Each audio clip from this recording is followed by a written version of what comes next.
Et salut à tous, très heureux de vous retrouver dans cette nouvelle vidéo. Et aujourd'hui, comme tu as pu le remarquer, nous allons comprendre pourquoi les réseaux sociaux peuvent être un problème ou sont un problème. Tu es prêt? C'est parti!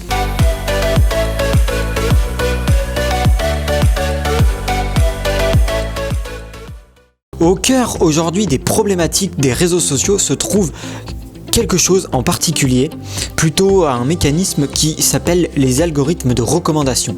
Ils sont indispensables dans leur fonctionnement actuel. Ces lignes de codes informatiques sont en partie responsables de polémiques liées au contenu mis en avant sur les différentes plateformes, que ce soit Facebook, Twitter ou encore YouTube ou TikTok. Mais alors, qu'est-ce qu'un algorithme de recommandation en fait?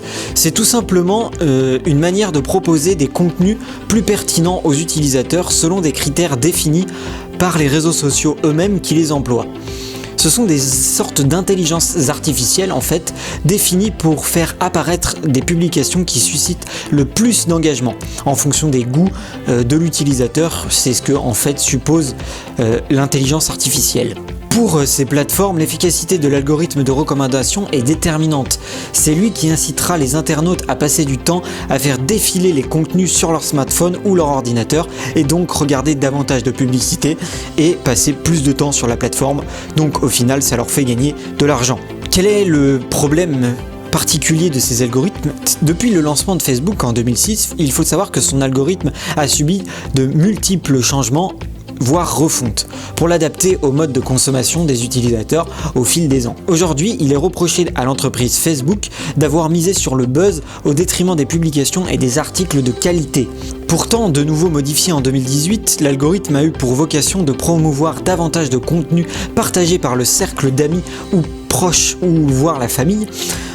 Or, ce fonctionnement n'a pas eu l'effet escompté, orientant les utilisateurs vers des publications populaires à caractère notamment politique, souvent issues des milieux extrêmes. L'entreprise de Mark Zuckerberg n'est pas la seule à faire l'objet de telles critiques. En juillet 2021, une vidéo du Wall Street Journal a mis en évidence les dérives de l'application chinoise TikTok. Sa programmation algorithmique enferme les utilisateurs dans une bulle de filtre, les poussant à consommer des contenus de plus en plus extrêmes sur un sujet. Une personne qui regarde beaucoup de vidéos sur le chagrin d'amour se voyait ainsi peu à peu proposer des vidéos sur le thème de la dépression ou du suicide. Du côté de YouTube, qui appartient à Google, une étude produite par la fondation Mozilla a démontré en juillet 2021 que 71% des contenus jugés nuisibles pour les utilisateurs proviennent directement de l'algorithme de recommandation de la plateforme. Et plus récemment, les ingénieurs de l'application Twitter ont publié un rapport sur leurs algorithmes, leur propre algorithme. Ils ont expliqué que celui-ci avait une forte tendance à valoriser les contenus émergents des personnalités politiques de droite plutôt que de gauche. On ne sait pas pourquoi. Vous êtes en train de vous poser la question, mais pourquoi ces algorithmes en fait ne peuvent pas être mieux encadrés?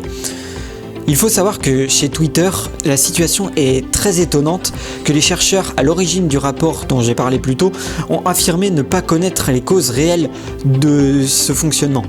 Ce n'est pas un cas isolé. En octobre 2021, un nouveau document interne paru dans le cadre de Facebook's Paper fait état d'une incompréhension générale du comportement des algorithmes proposés par les plateformes, et notamment le contenu qu'ils poussent en avant auprès des utilisateurs. Les nombreux critères ajoutés au fur et à mesure et le grand nombre de données à traiter, couplés à des intelligences artificielles que les ingénieurs ne maîtrisent pas complètement, voici les raisons qui semblent en fait mener à cette situation et à croire les témoignages des différents employés qui émergent au fil du temps. Il faut souligner aussi que ces algorithmes ne fonctionnent pas de la même manière selon les pays, ou plutôt les langues dans lesquelles ils sont configurés. Tant de paramètres qui les rendent difficilement contrôlables par les plateformes. Est-ce qu'on peut réguler en fait ces algorithmes? En fait, ces algorithmes révèlent du secret industriel pour les réseaux sociaux. Les régulateurs américains et européens songent désormais à imposer des audits externes. La future législation sur les services numériques actuellement en discussion à la Commission européenne a pour vocation de mieux encadrer ces algorithmes. Parmi les changements annoncés figure l'ajout de mesures de transparence de large portée pour les plateformes en ligne, y compris en ce qui concerne les algorithmes de recommandation, cite la Commission européenne. De même, les chercheurs auront accès aux données des principales plateformes afin de pouvoir examiner leur mode de fonctionnement, précise le site de l'institution européenne.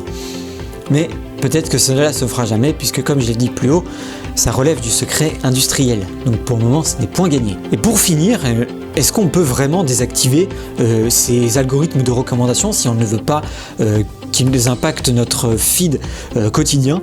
Il faut savoir qu'à ce jour, Twitter est le seul réseau social à proposer cette fonctionnalité en proposant un affichage chronologique dans la durée et sans recommandation qui peut être activé en un clic sur votre compte ou sur votre smartphone. C'est vraiment très simple. Par contre, sur Facebook, un mode d'apparition chronologique est de nouveau disponible depuis quelques mois, mais il est difficilement accessible et doit être activé à chaque connexion à votre compte Facebook, que ce soit sur ordinateur ou sur smartphone.